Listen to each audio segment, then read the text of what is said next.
Welcome to వైద్య stories. ఈరోజు మనం ఒక యోధుడి కథ తెలుసుకుందాం. ఆయన మరెవరో కాదు, స్వామి వివేకానంద. ముందుగా మనం స్వామి వివేకానంద చిన్ననాటి కొన్ని విషయాలు తెలుసుకుందాం. ఒక బాలుడు కలకత్తా నగర వీధుల్లో నడుస్తూ వెళ్తున్నాడు. హఠాత్తుగా పెద్ద శబ్దం వినిపించింది.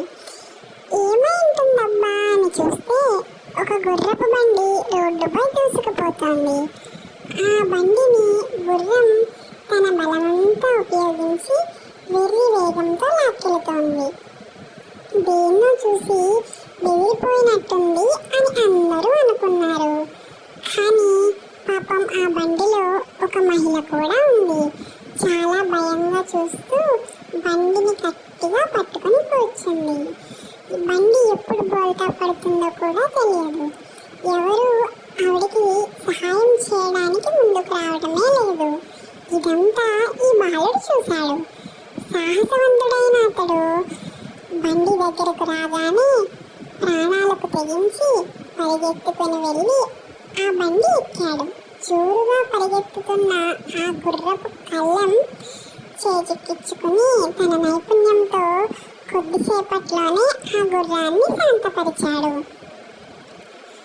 ఆ మహిళ ప్రాణం నిలిచింది. అందరూ ఆ బాలుడి సాహసానికి మెచ్చుకున్నారు. ఆవిడ అతనికి ఎంతగానో కృతజ్ఞతలు తెలుపుకుంది.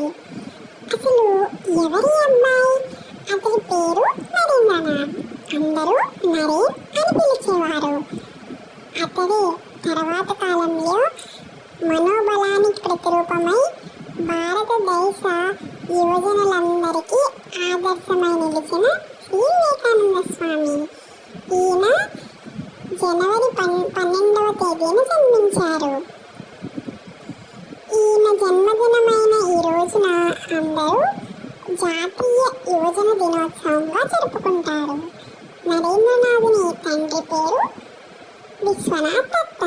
మంచి పేరున్న వకీలు, ఎంతో చదువుకున్నవాడు, అందరి గౌరవాన్ని పొందేవాడు. తల్లి భువనేశ్వరి దేవి. రూపంలోనూ ప్రవర్తనలోనూ ఒక రాణి వలె ఉండేది. అందరూ ఆ తల్లిని ప్రేమించేవారు, గౌరవించేవారు.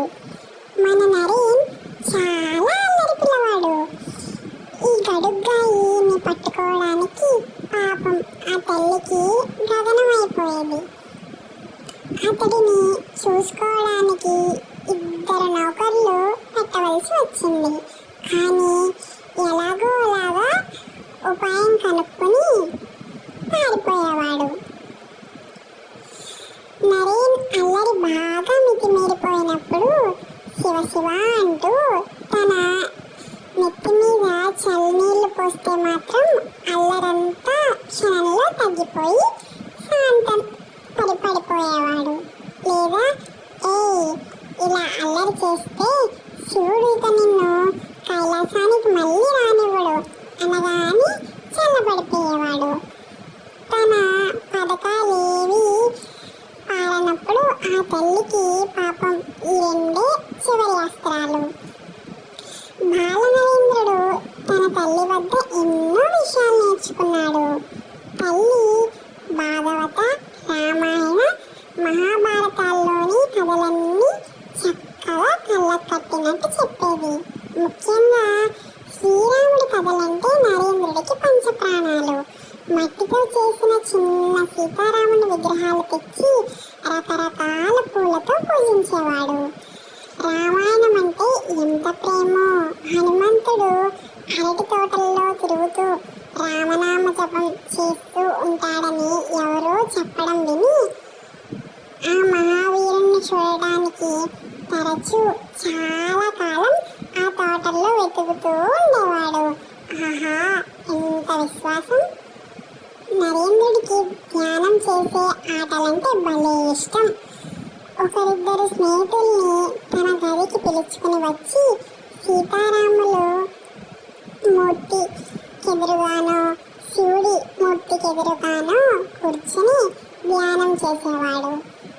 దేవుడి గురించి ఆలోచిస్తూ అలా గాఢమైన ధ్యానంలోకి వెళ్ళిపోయేవాడు. అతడికి ఏమీ వినిపించేది కూడా కాదు, ఎక్కడ ఉన్నాడో కూడా తెలిసేది కాదు. స్నేహితులేమో 5-10 నిమిషాల తర్వాత లేచి వెళ్ళిపోయేవారు. ఒకసారి ఇలాగే ధ్యానం చేస్తూ ఉండిపోయాడు. అక్కడికి ఒక తాచుపాము వేగంగా పాకుతూ వారి వైపు రాసాగింది. మిగతా స్నేహితులంతా లేచి అమ్మ బాబోయ్ అమ్మ బాబోయ్ అంటూ అరుస్తూ పారిపోయారు. నరేంద్రుడు మాత్రం బొమ్మలాగా కదలకుండా అక్కడే ఉండిపోయాడు. అంతా ఒరే నరేన్, పామురా, లేవరా అని బిగ్గరగా అరిచారు. నరేంద్రుడికి మాత్రం వినపడలేదు. అక్కడే అలాగా ఉండిపోసాగాడు. నిశ్చలంగా ఉన్న ఆ బాలుణ్ణి కాసేపు పాము అలా చూసి వెళ్ళిపోయింది. గండం గడిచుంటుంది అనుకుని తల్లిదండ్రులు సహా అందరూ వచ్చి ఎందుకు లేచి పరిగెత్తలేదని నరేంద్రుడు అడుగుతూ ఉన్నారు. పామ నాకేం తెలియదు అని అన్నాడు నరేన్.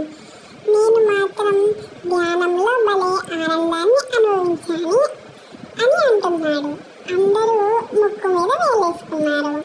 దేశమంతా తీర్థయాత్రలు చేస్తూ తిరిగే సాధువులు కానీ హైదాసులు కానీ పాటలు పాడుతూ తిరిగే భిక్షకాలు కానీ తమ ఇంటికి వస్తే నరేంద్రుడు ఎంతో సంతోషపడిపోయేవాడు.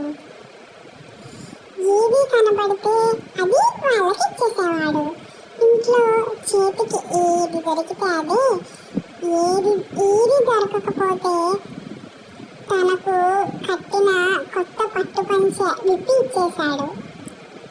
దాంతో ఇలా కాదని అమ్మ వాణ్ణి మేడపైనున్న వాళ్ళ నాన్నగారి గదిలో పెట్టి తాళం వేసింది. కాసేపటికి కింద ఒక సాధువు వీధిలో ఒక దేవుడి పాట పాడుకుంటూ పోతున్నాడు. అంతే, అతన్ని గట్టిగా పిలిచి మరి వాళ్ళ నాన్న వేసుకునే కోట్లు 2-3 కిటికీ నుంచి కిందకు వేసాడు. అప్పుడప్పుడు పెద్దయ్యాక తాను కూడా ఒక సన్యాసినవుతాను అని చెప్తూ ఉండేవాడు. మన నరేన్ వాళ్ళ నాన్నగారు పెద్ద వకీలు అని చెప్పుకున్నాం కదా. ఆయన దగ్గరికి ఎంతో మంది పెద్దవాళ్ళు చిన్నవాళ్ళు వస్తూ ఉండేవారు. ఆ కాలంలో 1860వ దశకం అది. కులం అనేది చాలా ముఖ్యమైన అంశం. అలా వచ్చే వాళ్ళందరూ పొగ తాగడానికి ఒక పెద్ద గది, పలు హుక్కాలు ఉండేవి. బ్రాహ్మణులకు ఒక హుక్క, వైశ్యులకి ఒక హుక్క, శూద్రులకి ఒకటి, ముస్లింలకి ఒకటి, ఇలా అన్నమాట. కానీ నరేంద్రుడికి కులం అనేది ఒక పెద్ద ప్రశ్నార్థక చిహ్నంగా ఉండేది. ఏమిటి కులాలు? ఒక కులం వారు మరొక కులం వారి హుక్కాని ఎందుకు తాగరాదు? కనీసం తాకరాదా? అలా చేస్తే ఏమవుతుంది? ఎవరో చెప్పారు కులం పోతుంది అని. సరే చూద్దామని ఒకరోజు ఎవరూ లేనప్పుడు ఒక్కొక్క హుక్కా నుండి ఒక్కోసారి పొగ పీలుస్తూ పరీక్షించడం మొదలుపెట్టాడు. వైశ్యుల హుక్క, బ్రాహ్మణుల హుక్క, ముస్లింల హుక్క, ఇలా ఏదీ వదిలిపెట్టలేదు. కానీ ఆశ్చర్యం, తనకేమీ కావట్లేదు. తను చచ్చిపోలేదే, కనీసం మూర్చపోలేదే. ఇలా అనుకుంటూ ఉన్నంతలో వాళ్ళ నాన్నగారి అరుపు వినపడింది. ఏ నరేన్, ఏం చేస్తున్నావు? వేలిడంత లేవు, హుక్క పీలుస్తున్నావా? పైగా శూద్రుల హుక్క, కులం మంట కలిసిపోతుందిరా అని గద్దించారు. వెంటనే అదే చూస్తున్నాను నాన్న, వీళ్ళందరి హుక్కాలు తాగితే కులం ఏ వైపు నుంచి పోతుందా అని చూస్తున్నాను అని ధైర్యంగా సమాధానమిచ్చాడు. అది విన్న తండ్రి పిల్లవాడి తెలివికి, ధైర్యానికి, ఆలోచన సామర్థ్యానికి చాలా సంతోషిస్తూ ఆశీర్వదిస్తూ చిరునవ్వుని దాచుకుంటూ వెనుక తిరిగి వెళ్ళిపోయాడు. తర్వాత మన నరేన్ పాఠశాలలో ఏం చేశాడో, అసలు ఏం జరిగిందో తెలుసుకోవడానికి పార్ట్ 2 అని కామెంట్ చేయండి. Thank you for watching. Please like, share and subscribe to వైద్య స్టోరీస్.